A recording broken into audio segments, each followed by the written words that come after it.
change the future of our country for the better. I want to thank all the people of Sedgefield, of Bishop Auckland, of Stockton South, Darlington, where my ancestors come from, it turns out, North West Durham, Blythe Valley, and Redcar. We've all had that feeling, haven't we? You know, in the pit of our stomach when we meet someone special. There's that connection you can't quite put your finger on, like they understand you like nobody else. Just over 3 years ago, Alexander Boris the Fifle Johnson, the New York-born, Eton-educated journalist turned politician, invited voters in places like Durham, Redcar, Wakefield, Doncaster and Workington to put their previous affections behind them and profess their love for him. For years, if not decades, these were northern communities where voters for Labour were weighed, not counted. But over time, those bonds were gradually fraying. It's over, isn't it, Mr. Corbyn? Are you going to resign? Many felt neglected, unloved. And when was the last time anyone had spent any time, money or attention on them? In the general election of December 2019, these voters in their droves, alienated from Labour by Brexit and the leadership of Jeremy Corbyn, found comfort in the arms of another. A whopping 80-seat majority was Boris Johnson's reward for winning the hearts of the Northern Red Wall, as he promised a bright future for the towns who might have feared their best years were behind them. If you ask yourselves, what is this new government going to do? What is he going to do with his extraordinary majority? I will tell you that is what we are going to do. We are going to unite and level up. Boris is not necessarily a carbon cut out of somebody in Redcar, but he spoke to them and he identified with them and they got what he was trying to do. But as Boris Johnson knows only too well, love is a fragile thing. 1,000 days on from his triumph, he prepares to depart Downing Street, cast aside by the Northern MPs who won their seats in the slipstream of his electoral magic carpet. And what do voters now think of Boris Johnson in one of the northern towns he won over in 2019? Our reporter Ryan White spoke to locals in Bury, now holds the most marginal constituency in the country. I've seen things disappear, things vanish. So I don't know what they mean by levelling up, because my experience isn't one of levelling up at all. It still seems to me that it's very slanted towards people, the powerful people, rather than the needy people. So I haven't really seen any evidence, really, in my experience in Bury, of what they've done. It came to pass that Boris was nothing but a liar, really, and an exaggerator, and wasn't listening to people. And all I could say was, I'm getting on with the job, But he's a well-educated, pompous git. And I'm glad to see the back of him. I thought he was good at his job. I mean, he made a few mistakes, but he's only human, and he did tell a few fibs, but we've all told fibs in our time. And I think I would rather have him in power than Liz Truss or Rishi Sunak. They do say, the better the devil you know into it than the devil you don't. Boris Johnson made plenty of promises to the North in the early, heady days of his 3 years as Prime Minister. A high-speed rail connection across the Pennines to connect our two biggest cities. A proper bus network to get folk from A to B. More police officers to replace the ones they'd lost in the 10 years of austerity. And powerful metro mayors to fly the flag for their areas. But it sounded promising, I'll be honest. And, it was the right thing to say at the right time. And it in some ways makes me a bit nostalgic in that it felt as though we were going into a genuinely exciting sort of time for the north of England, you know, and I can remember coming out of that thinking, well, you know, I'm prepared to work with anybody actually who's going to, you know, to make some real change happen here.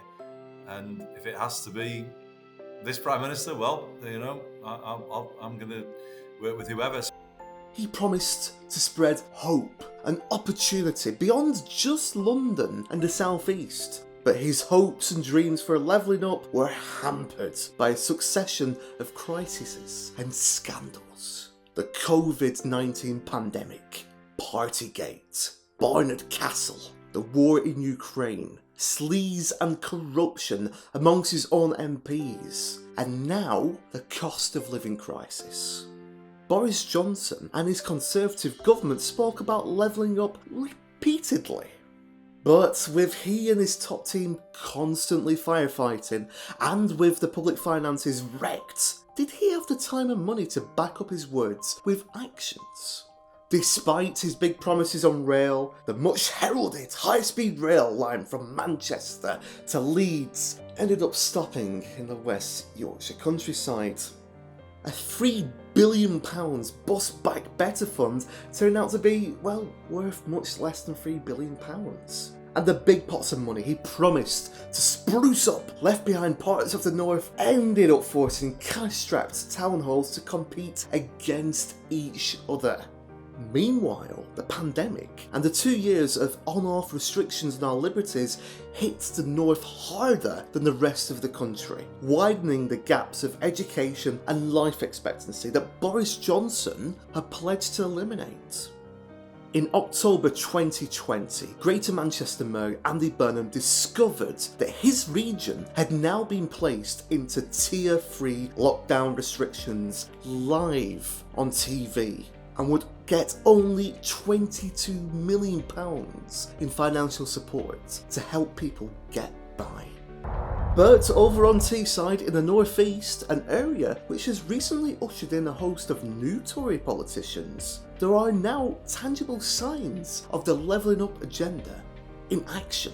The old steelworks that closed in 2015 is now part of the UK's largest freeport, a flagship post-Brexit policy with the promise of thousands of jobs on the way to promote the green agenda. And the Treasury is moving hundreds of its staff to the town of Darlington, the start of what the government hopes will be real economic change.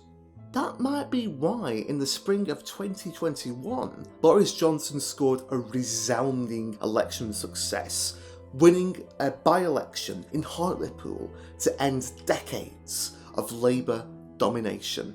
One of the reasons why the government concentrates so much on Teesside is because it's probably true to say that it's one of the few, if arguably the only area, that can really point to significant progress in levelling up. And I think there is an element to it of going into the next general election and saying, look, levelling up is our top priority.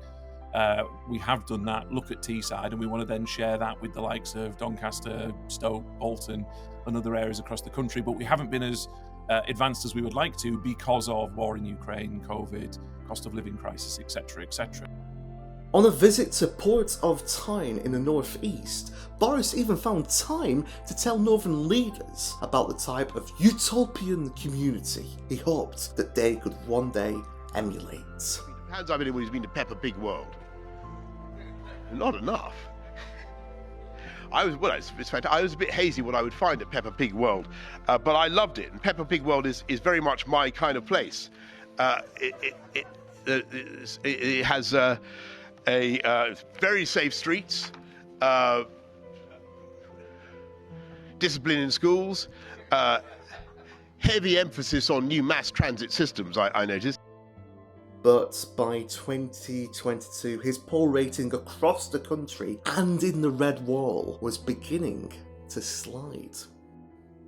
As millions across the north kept to the rules during the pandemic, and thousands had died alone, it emerged that Boris Johnson's staff at number 10 held lockdown-breaking parties, despite claiming he'd never broken the rules. And following weeks of damaging accusations, the Prime Minister was fined, but refused to quit. A few weeks later, another red wall by-election came up, this time in Wakefield. The Conservatives lost a seat that they gained in 2019 with a massive swing back to Labour. Boris didn't even turn up in West Yorkshire to campaign. A major conference was organised in Doncaster by Northern Tory MPs to get the levelling up agenda back on track. But with a rousing speech by the Prime Minister promised, it turned out he had other plans. Had he found a more attractive offer somewhere else? Just a few weeks later, Boris had been forced out. And as Liz Truss and Rishi Sunak battle to succeed him, the future of the levelling up agenda is now uncertain. But what's his legacy for places like Bury? We asked two politicians either side of the political divide, including the Labour MP who switched sides from the Tories after being elected in 2019. It clearly is a reputation, a legacy of failure, of misrepresenting, of broken promises. And it sounds like here in Redcliffe where it's us who are suffering. But no, he's still there on his second holiday of week. He's now living in Chequers for his final few weeks with a zombie government that's just not delivering when we're months into a cost of living crisis and no one knows what's actually happening to help anyone. But as your opinion stands now, how does it compare to what you thought of Boris Johnson when you first took your position as a Conservative representative in this constituency? I was probably suckered in with a lot of the promise, thinking we were getting a very liberal kind of mayor, Boris Johnson, who wanted to deliver for the people. We were told we'd get Brexit done. As far as I can see, we've not. We still have issues with customs. We still have issues with the Northern Ireland Protocol. We've got issues with Labour management. And there's so much more that can be done. I think the view that I would take about Boris's premiership is that there is some outstanding legacy, particularly here in Bury. You look at the level of investment that we've had in excess of 100 million in both constituencies, the promise of a new school in Radcliffe, which has been long awaited, SEND facilities, also in Bury an 8 million STEM transformation. So from a financial levelling up perspective, from a Bury perspective, I think there's a very positive legacy that Boris has left us. And what about the Metro mayors now entrusted with keeping the levelling up flame alive? I think Boris Johnson is the person who you could say took a very unequal England and made it a story, made it an issue. What are we going to do about it? But here's where I become less charitable, which is that having done that and raised those expectations and having said the red wall will be, it just hasn't happened in any meaningful way whatsoever. So if anything, you could say it almost fuels more resentment there. Boris Johnson's legacy in the north, he doesn't really have one. He promised to bus back better, but northern leaders have had to fight tooth and nail for months just to stop routes from being scrapped, never mind get new ones. He promised to build Northern Powerhouse Rail in full, but then said no to a new line between Manchester and Leeds with a stop in Bradford. He promised to level up the north, but spent all of the HS2 money south of Yorkshire before scrapping the eastern leg to Leeds altogether. I just really hope the next Prime Minister, whether that's Liz Truss or Rishi Sunak, remembers the promises they stood on at the last general election. People in the north deserve so much better. And I think if people were to say about Boris, they would actually agree with his agenda, he got lots of good stuff done. But those that didn't like him would talk about the lies, and they would talk about the fact that he wasn't open and honest. But there is still a big chunk of people who would say, lots of people that I know did worse than Boris, and if it was up to me, why are you getting rid of him? Because I'd vote for him tomorrow, I probably won't vote for the other two.